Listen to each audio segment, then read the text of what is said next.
Hi, welcome to real facts. അപ്പോൾ നമ്മൾ ജനുവരി മാസത്തെ കറണ്ട് അഫയേഴ്സൊക്കെ അപ്ഡേറ്റ് ചെയ്ത് അപ്പോൾ ഫെബ്രുവരി തുടങ്ങി. ഫെബ്രുവരി 1 വീക്ക് കഴിഞ്ഞ് അപ്പോൾ നമുക്കിനി ഒരാഴ്ചത്തെ ഇമ്പോർട്ടൻ്റ് ആയിട്ടുള്ള ഒരുപാടില്ല, ഒരു 14 ക്വസ്റ്റ്യൻസ് ഇമ്പോർട്ടൻ്റ് ആയിട്ടുള്ള മാത്രം തോന്നിയെന്ന് മാത്രമേ ഞാൻ എടുത്തിട്ടുള്ളൂ. അപ്പോൾ ആ ക്വസ്റ്റ്യൻസ് നമുക്കിനി നോക്കിപ്പോവാം. അപ്പോൾ നേരെ ക്വസ്റ്റ്യൻസിലോട്ട് തന്നെ കിടക്കാം.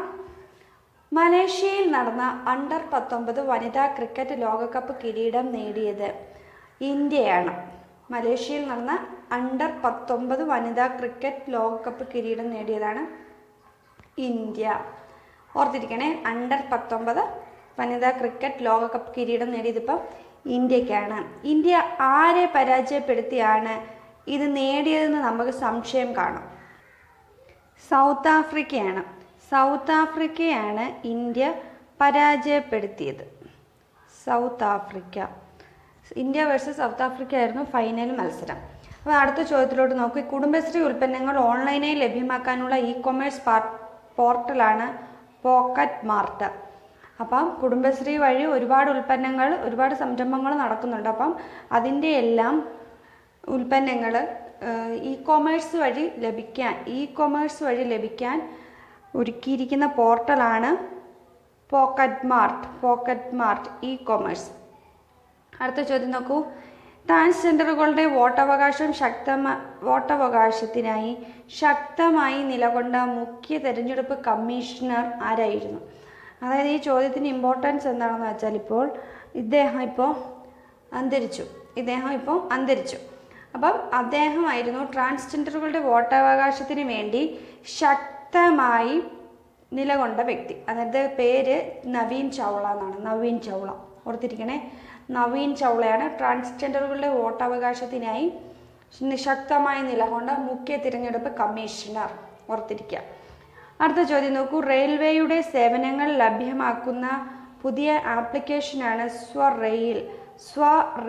സ്വറെയിൽ ഇംഗ്ലീഷിൽ ഇങ്ങനെ എഴുതുന്നത് സ്വറെയിലാണ് റെയിൽവേയുടെ സേവനങ്ങൾ ലഭ്യമാക്കുന്ന പുതിയ ആപ്ലിക്കേഷൻ. സ്വറെയിൽ ഓർത്തിരിക്കുക. അടുത്ത ചോദ്യത്തിലോട്ട് പോകാം. കാർഷിക സർവകലാശാലയുടെ പ്രൊഫസർ ഓഫ് പ്രാക്ടീസ് നേടിയ വ്യക്തി ചെറുവയൽ രാമനാണ്. നമുക്കറിയാം, ചെറുവയൽ രാമന് കഴിഞ്ഞ വർഷം പത്മശ്രീ അവാർഡൊക്കെ ലഭിച്ചിട്ടുണ്ടായിരുന്നു.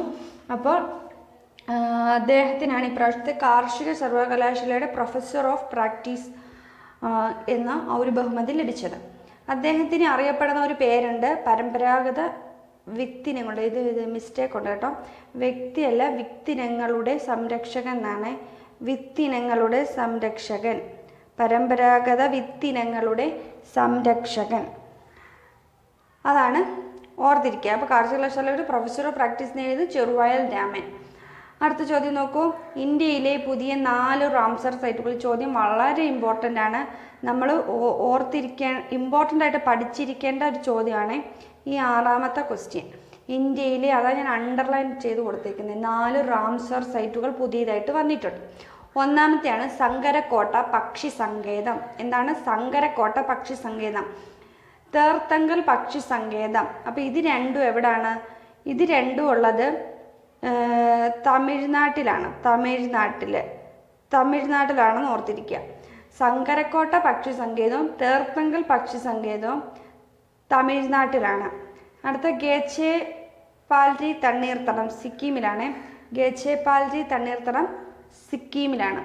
അപ്പം 4 റാംസർ സൈറ്റുകൾ നമുക്കറിയാം.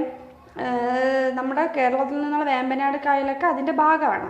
അപ്പം ഇത് പുതിയതായിട്ട് വന്നത് ഓർത്തിരിക്കാം. 4 എണ്ണം ഉണ്ട്, ഇനി 1 എണ്ണം കൂടെ ഉണ്ട്. നോക്കൂ. അടുത്തത് ഉദ്വ തടാകം ജാർഖണ്ഡ്. ഓർത്തിരിക്കണേ, അപ്പം 4 എണ്ണം നമ്മൾ പറഞ്ഞു. ഒന്ന് ഓർത്തെടുക്കാന്ന് വെച്ചാൽ ഞാൻ വായിക്കുമ്പോൾ നിങ്ങളും കൂടെ വായിക്കുക കേട്ടോ, സ്ക്രീനിൽ നോക്കി. എന്നാൽ മാത്രമേ നിങ്ങളുടെ മൈൻഡിലേക്ക് അത് കയറത്തുള്ളൂ. അല്ലെങ്കിൽ ഞാനിങ്ങനെ ചുമ്മാ പറഞ്ഞു പോകുന്നു എന്നുള്ള ഒരു ഇതായിപ്പോവും. അപ്പം നിങ്ങൾ ഞാൻ പറയുന്ന സമയത്ത് നിങ്ങളത് വായിച്ച് 2 വട്ടം വായിച്ചെടുക്കുക. 2 വട്ടം വായിച്ചാൽ മതി, അത് നിങ്ങളുടെ മൈൻഡിലേക്ക് കയറിക്കോളും. പരീക്ഷയ്ക്ക് പിന്നെ ഓപ്ഷൻ കണ്ടുമ്പോൾ നിങ്ങൾക്കത് കിട്ടിക്കോളും. അപ്പോൾ നമ്മൾ ലാസ്റ്റ് പറഞ്ഞ ഉദ്വ തടാകം, ഇതിന് മുമ്പ് പറഞ്ഞത് ഗേച്ചേപാൽജി തണ്ണീർത്തടം സിക്കിമിലാണ്. ഇതൊക്കെ എവിടെയാണെന്നും കൂടെ ഓർത്തിരിക്കുക. സ്റ്റേറ്റുകൾ ചോദിക്കും, ഇമ്പോർട്ടൻ്റ് ആണ്. അടുത്ത് സങ്കരക്കോട്ട നമുക്ക് കേൾക്കുമ്പോൾ മനസ്സിലാവും തമിഴ്നാടാണ്. സങ്കരൻ കോവിലൊക്കെ നമ്മൾ തമിഴ്നാട്ടിലെ ഒരു സ്ഥലമായിട്ട് നമ്മൾ കേട്ടിട്ടുണ്ട്. തേർത്തങ്കലും ഓർത്തിരിക്കുക, തമിഴ്നാട്. ഇത് രണ്ടും തമിഴ്നാട്, ബാക്കി ഒരെണ്ണം സിക്കിമിൽ, ഒരെണ്ണം ജാർഖണ്ഡിലെ പേരെന്തായിരുന്നു?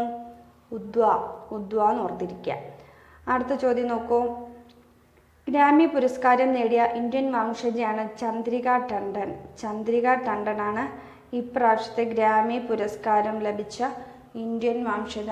ചന്ദ്രിക ടണ്ടൻ അവരെക്കുറിച്ച് ഓർത്തിരിക്കേണ്ട ഒരു കാര്യം, അവർ ഇന്ത്യ US മ്യൂസീഷ്യനാണ്. അതായത് അമേരിക്കയിലാണ് അവർ. അപ്പം ഇന്ത്യയും അമേരിക്കയും സംബന്ധിച്ചുള്ള ആ ഒരു ഇതിൽ ബന്ധപ്പെട്ട് നിൽക്കുന്ന ഒരു വ്യക്തിയാണെന്ന് ഓർത്തിരിക്കുക. ഒരു മ്യൂസിക്, നമുക്കറിയാം ഗ്രാമി അവാർഡ് വരുന്നത് മ്യൂസിക്കിനാണ്. അപ്പം അവരെക്കുറിച്ച് 2 അഡീഷണൽ ഫാക്ട് കൂടെ ഞാൻ പറഞ്ഞു തരാം. അവരുടെ ത്രിവേണി എന്ന് പറയുന്ന ആൽബത്തിനാണ് ഇപ്പോൾ അവാർഡ് കിട്ടിയിരിക്കുന്നത്. ത്രിവേണി എന്ന് ഓർത്തിരിക്കണേ. അതായത് ഇത് ഇന്ത്യ ഒരു വേദിക് പീരീഡുമായിട്ടൊക്കെ ബന്ധപ്പെട്ട ഒരു മ്യൂസിക്കാണ്, ആൽബമാണ് അവർ ചെയ്തിരിക്കുന്നത്. അപ്പോൾ ത്രിവേണി എന്ന് ഓർത്തിരിക്കുക. ത്രിവേണി അപ്പോൾ പേര് പറയുമ്പോൾ ഇന്ത്യ ആയിട്ടൊക്കെ നല്ല ടച്ച് വരുന്നൊരു പേരാണ് ത്രിവേണി. പിന്നെ ഈ ചന്ദ്രിക ടണ്ടൻ ആരുടെയൊക്കെ ഒപ്പമാണ് ഈ അവാർഡ് പങ്കിട്ടതെന്ന് ചോദിച്ചാൽ, സൗത്ത് ആഫ്രിക്കയുടെ വൗഡർ കെല്ലൻമാലിനും ജപ്പാൻ്റെ എറു മാറ്റ്സുമോയ്ക്കുമാണ്, അവരോടൊപ്പമാണ് 2 പേർക്കും ഒപ്പമാണ് ചന്ദ്രിക ടണ്ടൻ അവാർഡ് പങ്കിട്ടത്. അപ്പം ചന്ദ്രിക ടണ്ടൻ ആർക്കൊക്കെ ഒപ്പമാണ് അവാർഡ് പങ്കിട്ടതെന്ന് വെച്ചാൽ 2 പേര്. ഒന്ന് സൗത്ത് ആഫ്രിക്കയുടെ വൗഡർ എന്നെങ്കിലും ഓർത്തിരിക്കുക, കെല്ലന്മാൻ. അടുത്തത് ജപ്പാൻ്റെ എറു മാറ്റ്സുമോ എന്നാണ്. എറു മാറ്റ്സുമോ. അപ്പോൾ ഇത്ര ഓർത്തിരിക്കുക. 2 പോയിന്റ് നമ്മൾ പറഞ്ഞു. ത്രിവേണി ഓർത്തിരിക്കുക. ത്രിവേണി എന്ന് പറയുന്ന ആൽബത്തിനാണ് എന്ത് കിട്ടിയിരിക്കുന്നത്? ഗ്രാമി അവാർഡ് ലഭിച്ചിരിക്കുന്നത്. അപ്പോൾ ഇത്രയും ഓർത്തിരിക്കണേ. അടുത്ത ചോദ്യം, ഗ്രാമി അവാർഡിൽ ആൽബം ഓഫ് ദ ഇയർ നേടിയ കൗബോയ് കാർട്ടർ ആരുടെയാണ്? കൗബോയ് കാർട്ടർ ആൽബത്തിൻ്റെ പേരാണ് കൗബോയ് കാർട്ടർ. അത് ബിയോൺസെ എന്ന് പറയുന്ന ആ ഒരു വ്യക്തിയുടെ ആൽബമാണ്. അപ്പോൾ അവരെക്കുറിച്ച് നമുക്ക് അഡീഷണൽ 2 ഫാക്ട് ഓർത്തിരിക്കാനുണ്ട്. ബിയോൺസെ അമേരിക്കൻ സിംഗറാണ്. ആ വ്യക്തിയുടെ ലേഡിയാണ്. ആ വ്യക്തിയുടെ അതിൻ്റെ ടൈറ്റിൽ എന്ന് പറയുമ്പോൾ മികച്ച കൺട്രി ആൽബം എന്നാണ്. ബെസ്റ്റ് കൺട്രി ആൽബം എന്ന് പറയുന്ന ടൈറ്റിലാണ് ബിയോൺസേക്ക് എന്ത് കിട്ടിയിരിക്കുന്നത്? ഗ്രാമി അവാർഡ് ലഭിച്ചിരിക്കുന്നത്. അപ്പോൾ അത്രയും ഓർത്തിരിക്കാം. അടുത്ത ചോദ്യം നോക്കൂ. ഇന്ത്യൻ മിലിറ്ററി നഴ്സിംഗ് സർവീസിൽ അഡീഷണൽ ജനറലായി നിയമിതയായത്? ഇന്ത്യൻ മിലിറ്ററി നഴ്സിംഗ് സർവീസിൽ അഡീഷണൽ ജനറലായി നിയമിതയായത് മേജർ ജനറൽ PD ഷീനയാണ്. PD ഷീന എന്ന് ഓർത്തിരിക്കുക. PD ഷീന മിലിറ്ററി നഴ്സിംഗ് സർവീസിൽ അഡീഷണൽ ജനറലായിട്ട് നിയമിതയായത്. അടുത്ത ചോദ്യം ഇമ്പോർട്ടൻ്റ് ആണ്, അതും കൂടെ ഓർത്തിരിക്കുക. ക്യാൻസർ പ്രതിരോധ ജനകീയ ക്യാമ്പയിൻ ആരോഗ്യം ആനന്ദം. ആ ക്യാമ്പയിൻ്റെ പേര് നിർബന്ധമായിട്ട് ഓർത്തിരിക്കുക. ആരോഗ്യം ആനന്ദം. ബ്രാൻഡ് അംബാസിഡർ മഞ്ജു വാര്യറാണ്. ഇത് നമ്മുടെ സർക്കാരിൻ്റെയാണ്. അപ്പം കേരള സർക്കാരിൻ്റെയാണ്, അതുകൊണ്ട് ഓർത്തിരിക്കുക. ആരോഗ്യം ആനന്ദം എന്നാണ് ക്യാൻസർ പ്രതിരോധ ക്യാമ്പയിൻ്റെ ആ ഒരു പേര്, ടൈറ്റിൽ. ആരോഗ്യം ആനന്ദം. അതിൽ ബ്രാൻഡ് അംബാസിഡർ മഞ്ജു വാര്യർ എന്ന് ഓർത്തിരിക്കുക. നമുക്ക് ഇതിന് മുമ്പ് നമ്മൾ കേട്ടിട്ടുണ്ട് KK ആൻ, അതും ക്യാൻസറിൻ്റെ, അത് മഞ്ജു വാര്യർ തന്നെയായിരുന്നു. ഇത് ഓർത്തിരിക്കുക. സർക്കാരിൻ്റേതായതുകൊണ്ട് പ്രത്യേകം ഓർത്തിരിക്കുക. ആരോഗ്യം ആനന്ദം മഞ്ജു വാര്യർ. അടുത്ത ചോദ്യം നോക്കൂ.